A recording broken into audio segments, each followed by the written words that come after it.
Лучше жить в большой империи или в маленькой стране? Если спросить советского человека в середине 20 века, лучше ли ему жить в СССР, чем в маленькой республике, ответ был бы однозначным «да». И дело не только в том, что за призывы к отделению от СССР можно было получить уголовный срок, но и в настоящей гордости жить в огромной стране, которую внушали с самого детства всему населению страны Советов. Если спросить американского гражданина о том, предпочел бы он жить в США или, скажем, в Ирландии, ответ также будет однозначным и даже еще более яростно патриотичным. Великая Америка ни в какое сравнение не идет со странами Старой Европы. Здесь также мы будем иметь дело со школьной программой величия и ею же через средства массовой информации и прежде всего Голливуда. А разве не гордились граждане Римской империи быть римлянами искренне? Разумеется, тоже. Как и жители Поднебесной на фоне варварских соседей, или потрясающий мир империи османов. Повсюду крупные многонациональные империи ведут работу с населением по осознанию величия и избранности их страны и народа, причем и вполне с экономическими мерами тоже, высоким уровнем жизни, легким доступом к ценным ресурсам, от шелка и пурпура до айфонов. Казалось, величие будет вечным, и империя будет расти всегда, и славен тот, кто живет в ней с рождения. Но давайте подумаем и сравним. Где же живется лучше простому гражданину? В огромной стране или в маленьком государстве? Излишне говорить, что жизнь правителя, крупного чиновника, сильно отличается от жизни простого гражданина. А особенно ярко это выражено там, где больше само государство, где правитель региона приезжает на работу с вооруженным до зубов кортежем охраны, а не на старом велосипеде. Поэтому давайте сравнивать жизнь и быт простого человека, который состоит у него из базовых потребностей в безопасности, в пропитании, в возможности иметь семью, дом и работу, и способ прокормить себя. Жить в относительном комфорте и подальше от военных конфликтов. Классическая пирамида Маслоу, которую мы сравним на примере больших стран, потрясающих своей мощью мир, и маленьких государств, из той же культуры и этноса. Что касается безопасности, то прежде всего это уличная преступность, наличие организованной преступности и мафии, и возможности не вступать во взаимодействие с криминалом в бытовой жизни. Всем известно, что по числу заключенных США занимают первое место в мире. Когда-то и Россия не отставала по этому показателю, если посчитать на душу населения. Этнические мафиозные структуры орудуют как в США, так и в России.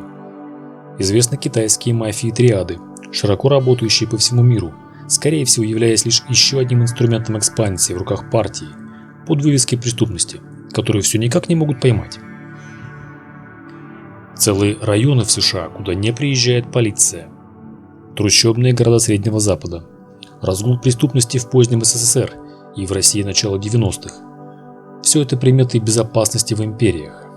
Но и сейчас Лондон, Чикаго, Иркутск или Стамбул. Города, где явно можно видеть высокую преступность. Не лучше была ситуация и в Древнем Риме или Константинополе. Везде, где большая концентрация населения и ресурсов. А вы слышали про опасные районы Дании? Или австрийские банды убийц? Скорее всего, нет.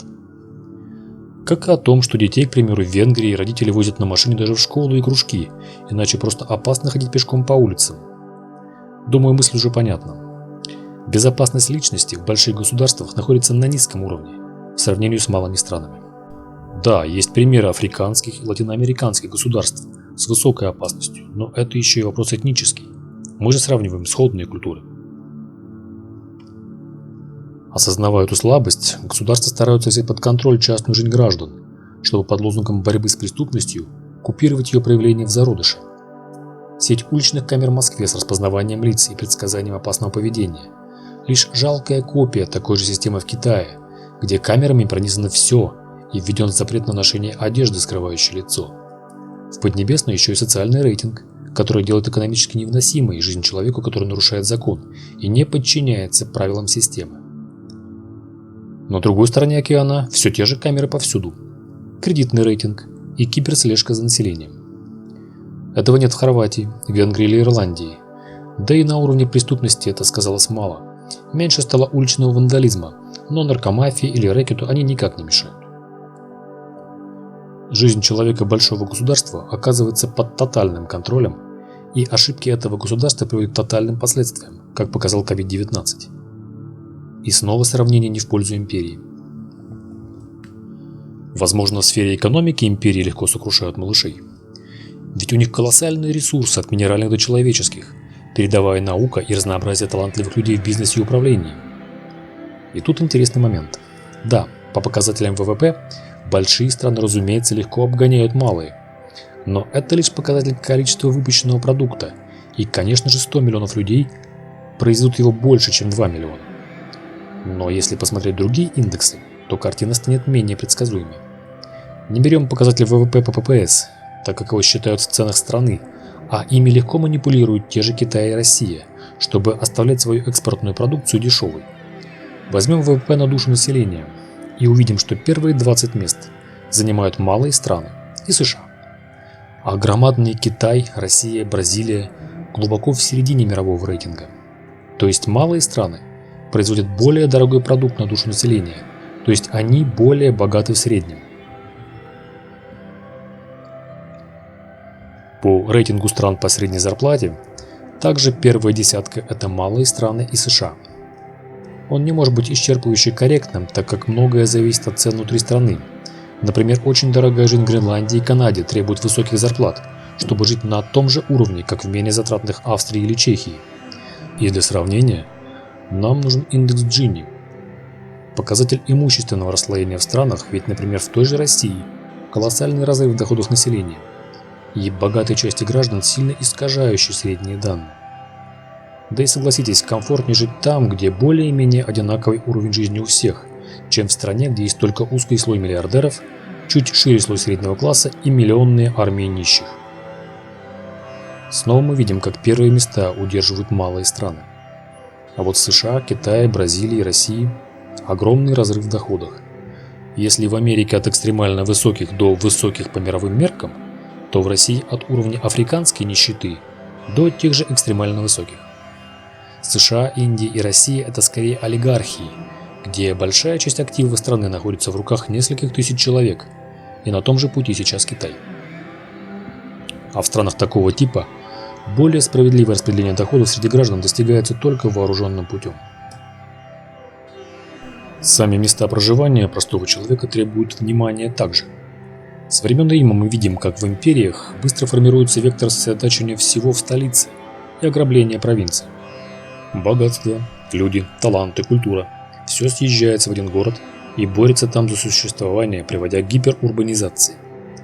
Разумеется, разрастание столицы до мегаполиса приводит к появлению трущоб, гетто, класса людей без профессии и доходов, которых вынуждено содержать государство, расцвету нелегальной торговли, проституции, алкоголизма и наркомании. Так как сама среда из каменных мешков, без цели и возможности приложить куда-то усилия и достичь успеха, порождает психологическое желание убежать от такой реальности. Но и вне столиц такие люди не могут себя прокормить и найти занятия. В Древнем Риме они жили на подарки от властей и назывались клиентеллой. Иногда вербуясь на войну, но затем забросили и это, перебиваясь случайными заработками. Сейчас они стали носить имя прекариат, занимаясь примерно тем же самым. Такой перекос пытались исправить США, где восточное и западное побережье имеют свои центры притяжения, но фактически это лишь сделало больше число таких мегаполисов. В Китае они находятся на востоке у моря, в России избран римский путь с концентрацией всего и вся в Москве. Чем это плохо? Все активное население рано или поздно оказывается там, обедняя прочие регионы и останавливая там развитие. Цены на жилье раздуваются фантастически, и рано или поздно приезжие просто не могут купить себе даже угол, работая всю жизнь. Как уже давно в Канаде, в Лондоне или Москве, где уже и ипотека не позволит человеку и к пенсионному возрасту стать собственником жилья, даже самого простого. Он постоянно работает, не может завести семью, не может заболеть или уволиться, превращаясь в белку в колесе и винтик гигантской экономической машины. Да, в Лондоне вы можете зарабатывать от 3 до 7 тысяч евро, но половину придется отдать за съемный угол, а для покупки своего потребуется копить несколько десятков лет, при условии, что не будет кризисов, всегда будет работа и низкая инфляция. А, например, в России или Турции инфляция сожрала бы уже половину из накопленного за 15 лет, сделала бы бессмысленной эту гонку. И снова плюс у малых стран, где меньше доходы, но и меньше цены, где можно купить не просто жилье, а целый дом.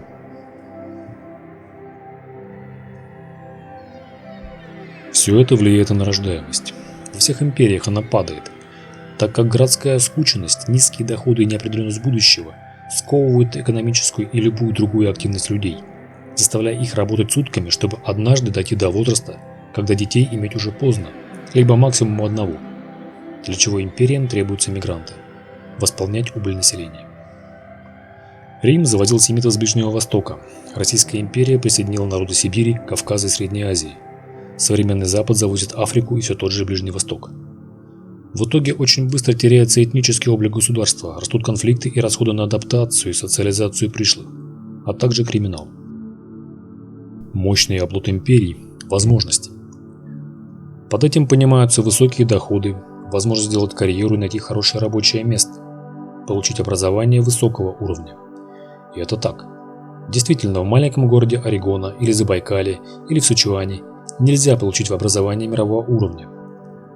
А вот с работой сложнее. Список предприятий и вакансий, конечно же, будет уже в малых странах и небольших городах, на фоне колоссального выбора в крупных, но и конкуренция там намного выше. И парадокс в том, что уровень безработицы в империях выше. Дело не только в классе профессиональных городских бездельников, рантье и дам полусвета, которым не нужен заработок. Разрыв между высокой стоимостью жизни и зарплатами всегда только растет, и многим людям просто надоедает искать работу и место под солнцем. Государство давит на бизнес, чтобы оно создавало занятость, пусть даже избыточную, чтобы занять население. И бизнес создает вакансии либо с мизерной оплатой и странными обязанностями, либо массовые вакансии, на которых просто никого не берут. Конкуренция выходцев из нищающей провинции такова, что доходит до абсурда. Например, в Китае требования к вакансии менеджеров банка содержат не только опыт и образование, но и цвет глаз, приятное лицо и даже рост, причем не просто высокий или средний, а от 174 до 179 сантиметров. Выше или ниже уже будет отказано, клиентам некомфортно. Это следствие высочайшей конкуренции за место, отчего работодатели просто не знают, чтобы еще придумать эдакого, ведь толпа будет всегда из желающих. Хотя сейчас в Китае набирает популярность молодежное движение отрицающих карьеру и образование, как протест против гиперконкуренции, выжимающей все соки. Малая страна тут может выиграть в том, что у них меньше требований к человеку и меньше самих желающих, так как за забором не дежурят сотни голодных провинциалов, которых возьмут вместо тебя сейчас или когда ты постареешь. Страдает и экология. Огромное население требует соответствующего снабжения, разнообразной экономики и ускоренного освоения ресурсов. Ведь все проекты масштабны, промышленность не может терпеть, и империи густо покрыты заводами, фабриками, превращая целые районы в непригодные для жизни. Это ржавый пояс США, промышленные районы Урала и Сибири, чудовищная экология в Китае в целом, где концентрация промышленности максимальная в мире. Альтернатива бетонному мегаполису в империи – это глухая провинция в колониальной ее части, высушенная и выдоенная полностью, где оставшемуся населению достается только ядовитая пустыня. А вот гражданин Люксембурга, Норвегии или даже Албании едва ли поймет, о чем вообще речь. Последняя надежда империй – войны. Уж тут, кажется, огромные страны не будут в проигрыше. Разве кто-то рискнет бросать вызов гигантам, чья армия больше, чем население всех соседей? Все так, не рискнет. Однако это сделает сама империя. При декларируемой миролюбивости, сбережении всего мира, обладанием ядерного оружия, империи сами воюют куда чаще. Когда в последний раз воевала Норвегия, Дания, Словения или Литва? В Первую либо Вторую мировую войну, либо в Югославскую, как правило, сами становясь жертвами агрессии. А сколько раз войны были с участием США? Иран, Ирак, Югославия, Вьетнам, Корея. Список длинный, можно продолжать. А было ли хоть одно десятилетие, чтобы не воевала Россия и СССР? Чечня и Грузия, говорите? А Ангола, Польша, Эстония или Испания Франко? Про них просто меньше говорят. А много ли стран-соседей у России, с которыми она не воевала? Даже пацифистские и миролюбивые Индия и Китай тоже имеют недавние военные конфликты, а вот Шри-Ланка или Монголия нет. И парадокс ситуации в том, что простой человек, которого, как правило, и мобилизуют на войну первым, имеет куда больше шансов погибнуть в окопе не в маленькой и слабой стране, потенциальной жертве агрессии, а будучи подданным амбициозной державы, которая, разумеется, ведет только оборонительные войны, и ее сами все провоцируют. Империя сама своей мощью подстрекает к войне, ведет их не просто чаще, а практически без перерыва, решая ими социальные проблемы и проблемы перенаселения. И что получаем в итоге? Подданство великой державы не дает никаких преимуществ. Ее огромные ресурсы не ваши, а какого-то родовитого олигарха. Ее мощная экономика не для вас, и платить вам будут меньше, а цены будут выше. Вы не сможете купить или построить жилье, так как кругом миллионы желающих и огромный спрос. Получается, что плюсов жизни в империях практически нет. Что и замечали римские авторы, например, Тацит, восхищаясь простотой германцев и более здоровой их жизнью, чем хаосом римского бытия. Пишите в комментариях, согласны ли вы с этим. Ставьте лайк, подписывайтесь на канал здесь или на Boosty и Patreon, где публикуются видео, которые не одобрит YouTube.